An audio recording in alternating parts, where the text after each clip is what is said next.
चला आज मस्त साबुदाण्याच्या पापड्या बनवूयात। त्यासाठी इथे अर्धा किलो साबुदाणा मी रात्रीच भिजत घातला होता। सकाळी तो गरम पाण्यात घातला।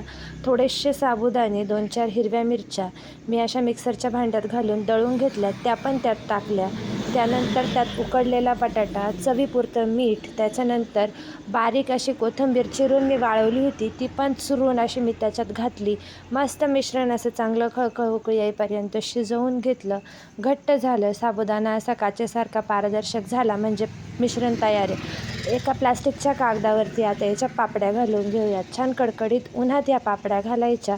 सकाळी लवकर घातल्या की संध्याकाळपर्यंत वाळून जातात। सर्वात सोपं कुठलं वाळवण नसेल तर ते हे खायला आणि करायला सर्वात सोपं। एका दिवसात मस्तपैकी वाळल्या।